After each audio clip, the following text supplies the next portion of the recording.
இது மாதிரி பல காரணங்களை சொல்வார்கள். ஆனால் உண்மையான நிலைமை என்னவென்றால், நாம் நடக்கும்போது நம்முடைய கால்களில் ஒன்று எப்பொழுதுமே பூமியில் பதிந்திருக்கும்.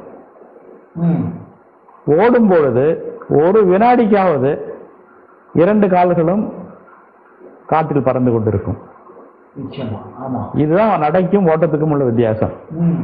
இதுல நன்மையும் இருக்கின்றது, தீமையும் இருக்கின்றது. நம் காலை பூமியிலிருந்து மேலே தூக்காமல் நடந்து கொண்டிருக்கும் பொழுது, ஒவ்வொரு முறை காலை வைக்கும் பொழுதும் அங்கு ஏற்படக்கூடிய அதிர்ச்சி குறைவாக இருக்கும். அதனால மூட்டு சம்பந்தமான நோய்கள் வராது. நடக்கும் பொழுது எவ்வளவு வேகமாக நடந்தாலும் அந்த உடலின் எடை ஒரு காலில் தாக்கி கொண்டே இருப்பதால் அடுத்த காலுக்கு அந்த இது வராது. ஓட்டம், மெல்லோட்டம் என்று சொல்லும் பொழுது காற்றில் அப்படி கொஞ்ச நேரம் அப்படி பறந்து அப்புறம் காலை கீழே வைக்கிறோம். அந்த உடம்புடைய முழு எடையும் அந்த ஒரு காலில் போய் தாக்கும். அப்ப அந்த கால் மூட்டுகள் பாதிக்கப்பட வாய்ப்பு அதிகம். எனவே மெல்லோட்டத்தையும் ஓட்டத்தையும் விட நடப்பதுதான் சிறந்தது என்று கண்டுபிடித்திருக்கிறார்கள். அதோடு ஓடும் பொழுது பிபி, ரத்த அழுத்தம் அதிகமாவதற்கு வாய்ப்பு உண்டு. ஆமா, நடக்கும்போது ரத்த அழுத்தம் குறைகின்றது. அது ரொம்ப முக்கியமான ஒரு விஷயம். அதனால ரத்த அழுத்தம் இருப்பவர்கள், வயதானவர்கள், மூட்டு கோளாறு இருப்பவர்கள் மெல்லோட்டத்தையும் ஓட்டத்தையும் தவிர்க்க வேண்டும்.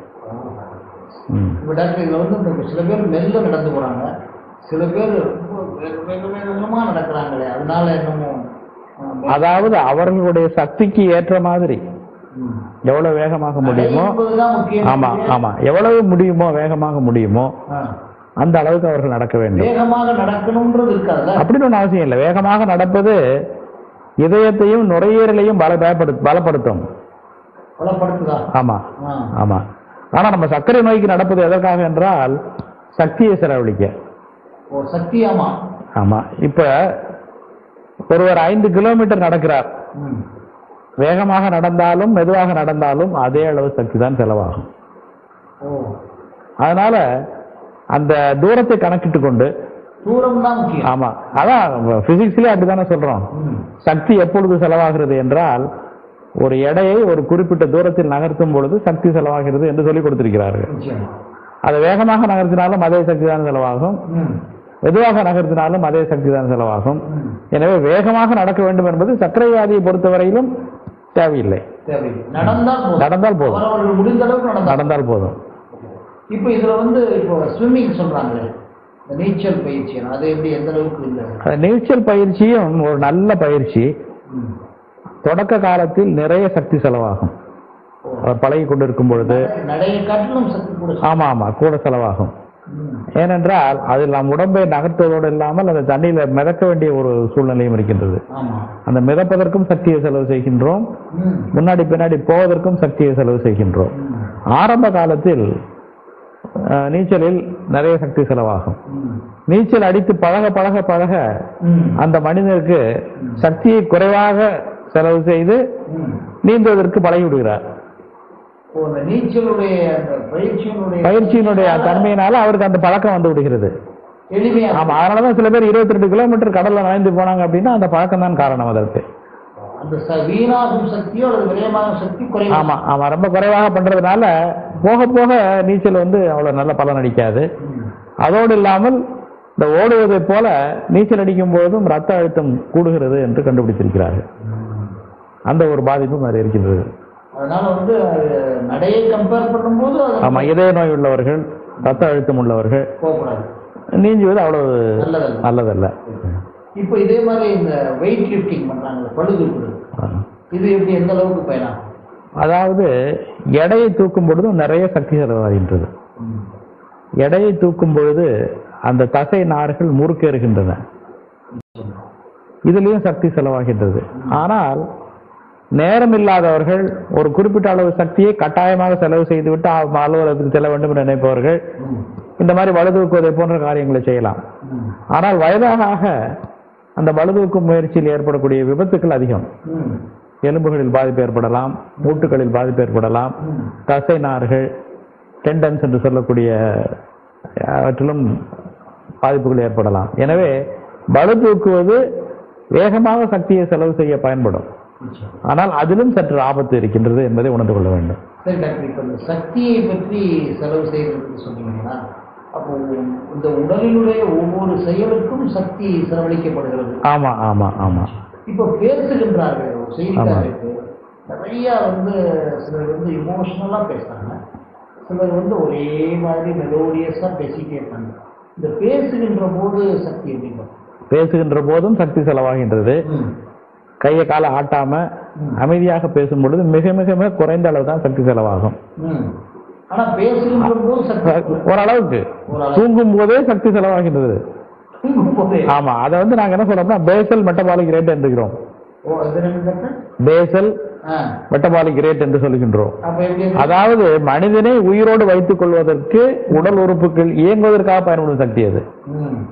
அவன் பேச வேண்டாம், நடக்க வேண்டாம், ஒண்ணுமே பண்ண வேண்டாம், படுத்து கொண்டிருந்தாலும் அவனுடைய இதயம் ஓடிக்கொண்டிருக்கின்றது, நுரையீரல் சுவாசித்துக் கொண்டிருக்கின்றது,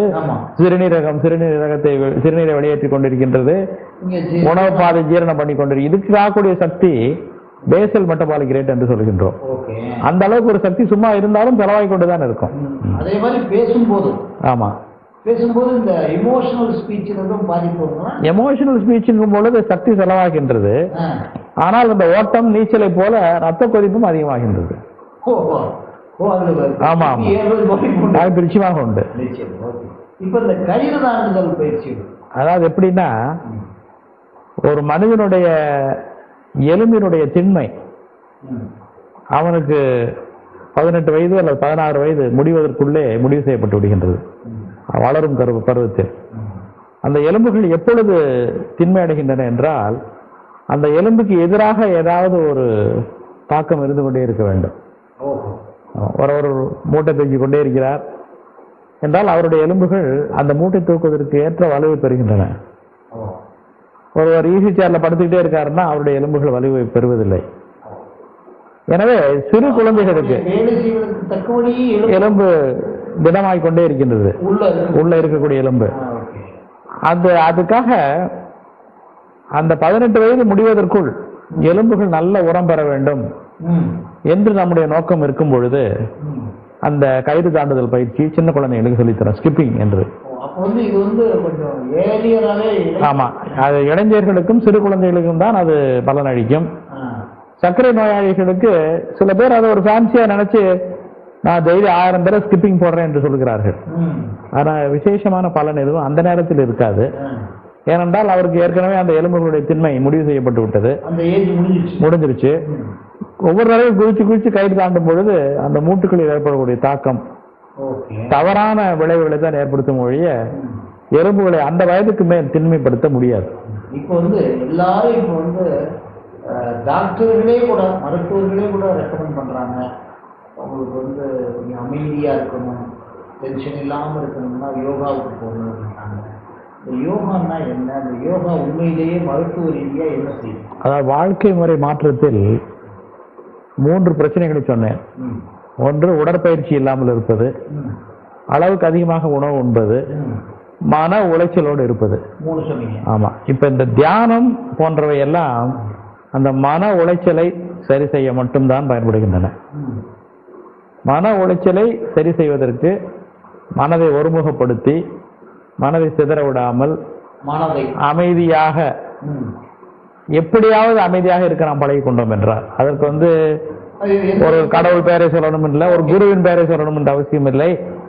எப்படி வேண்டுமானாலும் அந்த அமைதியை நாம் கொண்டு வர முடியும். இந்த உடம்பை தவிர மனதுக்குள்ள, ஆமா, மனதுக்குள்ள அந்த அமைதியை கொண்டு வரும் பொழுது அந்த மன உளைச்சலில் ஏற்படக்கூடிய சுரப்புகள் கட்டுப்படும். அது 2வது வாழ்க்கை முறையை சரி செய்யக்கூடிய ஒரு வழி. வாழ்க்கை முழுவதும் அமைதியாக இருங்கள் என்று சொல்ல முடியாது.